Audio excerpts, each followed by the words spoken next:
Before I get started, I do want to take a moment to acknowledge the horrific events of last week and the assassination of my good friend for over a decade and one of the conservative movement's strongest leaders, Charlie Kirk. Charlie's murder was a dark, horrible reminder that we live in a fallen, broken world full of sin and evil. Charlie was a man of deep faith, and as Christians, we are called to put our trust in God and confront evil head on. I hope that each of us can be motivated by the bold, fearless life Charlie led in his unwavering commitment to our Creator. Charlie wouldn't want us to simply grieve. He'd want us to turn our grief into a calling to help others find the eternal life we know he is experiencing now. He'd want us to use our pain for purpose and never forget why he did what he did every day. He didn't go to college campuses looking for controversy. He went looking for lost souls who needed spiritual truth. He helped bring light to a dark world, and now it is our job not to let that light ever go out. Charlie, we will miss you, and we will never forget you and the hope that you brought to each and every one of us. Thank you for letting me share that with you today.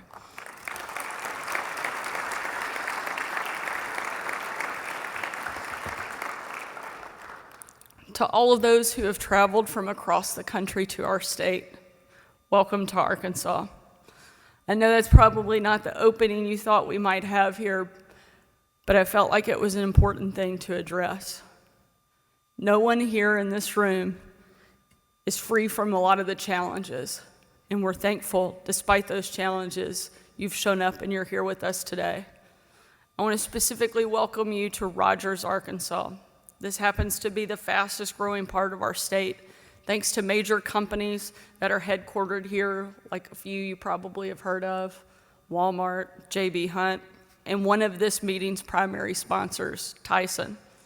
People don't always think of agriculture when they come to Northwest Arkansas, but it's as much of a part of the fabric as the Delta, and we're very proud to have the opportunity to show this region off to each one of you. I hope that you'll take a chance to come back and visit the rest of our state time and time again. We think we have some of the best mountains, lakes, rivers, and outdoor adventures in the entire country, and we're proud to show it off to you. I also want to acknowledge Arkansas Senior Senator John Bozeman, who is serving as the chairman of the Senate Ag Committee.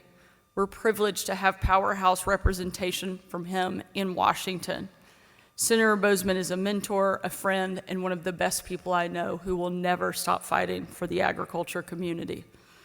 I also want to give a huge thank you to this year's NASDA president, our host, and Arkansas Secretary of Agriculture, Wes Ward, who we really got to see all of his talents as he stalled while I was a little delayed coming out.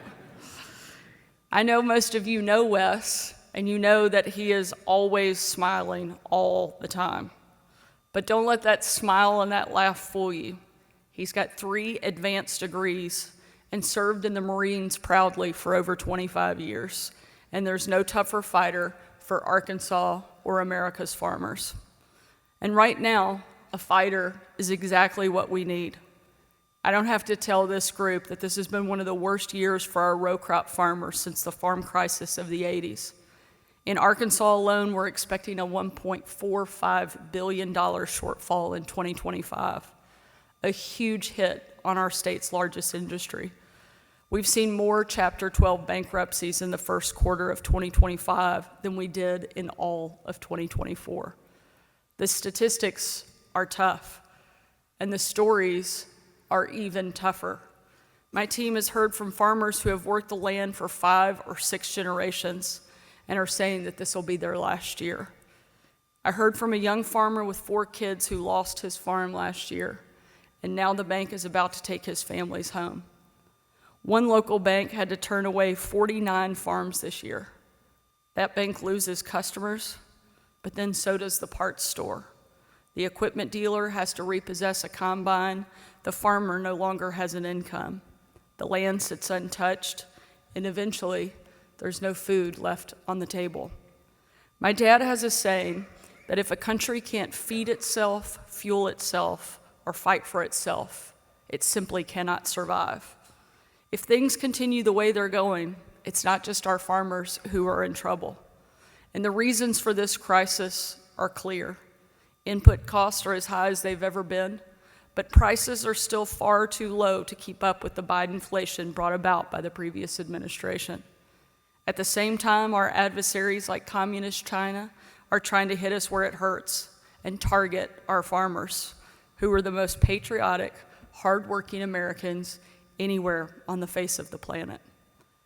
But just last week, despite the enormous challenges farmers are facing, Arkansas rice farmers came together and donated 312,000 pounds of food for families in need here in our state.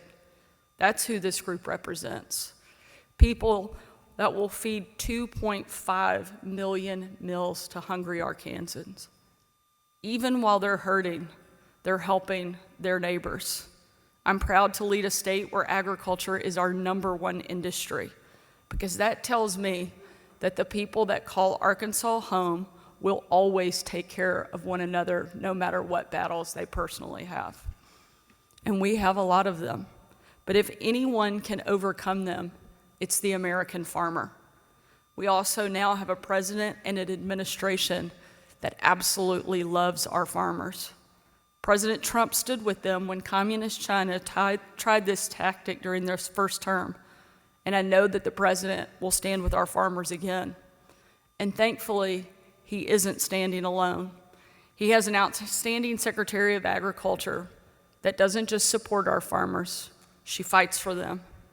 Brooke had an insane schedule this week, but she came to Arkansas because she knows how important it is to show up, not just for our row crop farmers, but also our foresters, our ranchers, our specialty crop farmers, and every member of the community who helps power this industry in Arkansas and around the country. Brooke and I survived some tough days working together in the White House during President Trump's first time. First, bonding, and most importantly, because we were working moms just trying to make it through the day.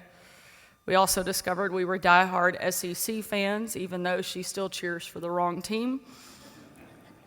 But thankfully, what Brooke lacks in college football sense, she makes up for by being one of the toughest, most dedicated public servants I've ever had the privilege of working alongside. Brooke isn't just brilliant on policy. She's from a farm family. She knows how hard our farmers work. She cares deeply about the future of the ag industry and is working every day to make our farmers stronger and our country better. Secretary Rollins, thank you so much for being here to show your support. Thank you for all of your hard work day in and day out to keep our country fed, fueled, and fighting.